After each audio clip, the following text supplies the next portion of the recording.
Kamala Harris and Donald Trump will be both campaigning in Nevada today. Harris is at a rally in Reno. Trump is scheduled to speak at an event in a Las Vegas suburb. Nevada is one of several swing states that could tip the balance of the election, with the final day of voting now 5 days away.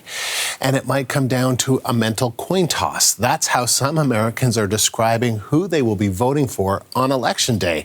And if they're looking for some insight or guidance from recent polls about how they may vote, well, they still show a tight race, especially in those critical swing states. The CBC's Angie Seth is with our America Votes team, and she's taking a look at some of the key issues in those areas. So, Angie, today we're looking at North Carolina and Wisconsin. Let's begin with Wisconsin. Yeah, exactly. And I like how you said it's going to be a coin toss, because it could very well be. But when looking at Wisconsin right now, we've got 10 electoral college votes up for grabs. And we know in this area here, women's rights, immigration, that's been top of mind. Kamala Harris has been really focusing on that. Women's rights is part of her mandate. And Karen Pauls talked about this in her report earlier, Andrew, about Donald Trump's reaction to all of this and sort of wanting to cash in on getting that appeal among women voters, referring to his pledge to help women at the rally in Wisconsin, saying that, of course, he would protect women whether they like it or not. Of course, Kamala Harris is, talking about this as well.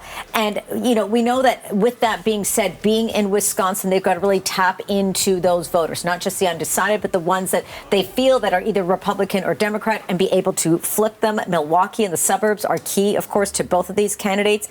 Trump was able to turn Wisconsin red in 2016, but pivot 4 years later to 2020. It fiercely went back to blue under Joe Biden. So looking at where things are at, if we could show the graph here of Wisconsin, the Democrats have been favored in this state, and she has maintained a lead. But as we've been talking about, the margin between these two candidates has been extremely tight.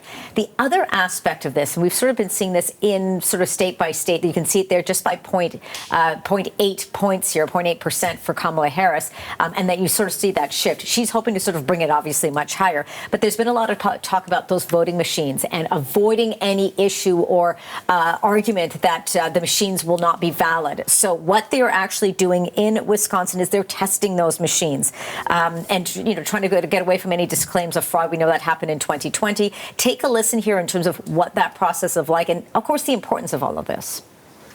What are your testing scenarios, first of all? Like, what are you testing? The ballots that you run through each of the machines, are they all marked the same? We want people to understand that this is a good process.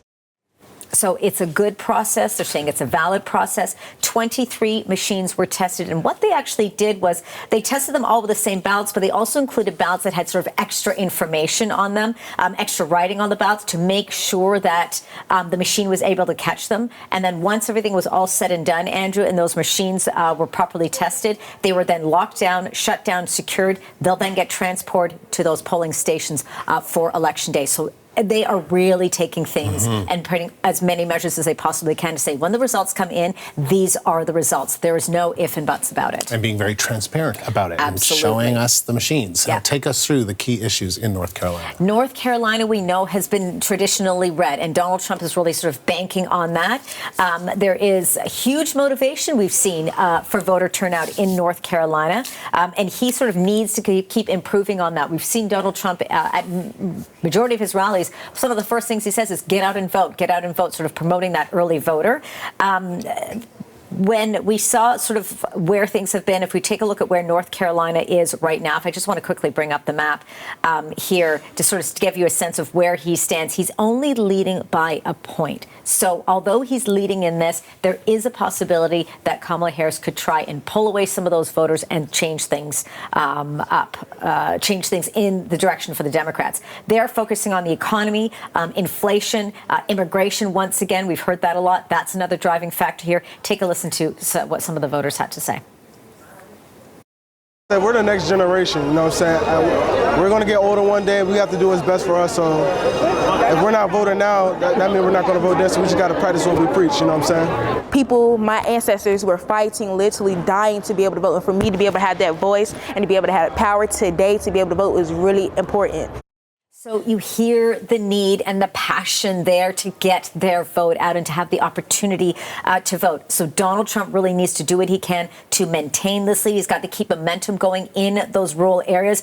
Kamala Harris, meantime, she needs to keep pushing hard in those urban areas, Charlotte and Raleigh, for example. But I also want to come back to sort of this continued narrative, Andrew, with regards to the black vote. What's interesting in North Carolina is we've only seen 18% within the black community that have come out to do early voting. That's really key, especially for the Democrats. In 2020, it was 19%. Even it's only a percent difference, they were really banking on those extra voters. They need to push hard for that, or it could mean that there's no way that they can turn this state. She resonates well with women. She resonates well with the younger voter, but she's still struggling with the male black voter. And if she can't get them to sort of convince them to vote for her as a woman, then you could still be looking at a red state here with North Carolina. What's also quickly interesting to note, as we've been watching people vote, neither Kamala Harris nor Donald Trump have voted yet. Kamala Harris says she will do it via mail-in ballot. This is what we're hearing from a source very close to her. And we understand that Donald Trump will be voting on Election Day. So, of course, with our full coverage here, we'll be following that as well. Angie, thank you. The CBC's Angie Seth with our America Votes team.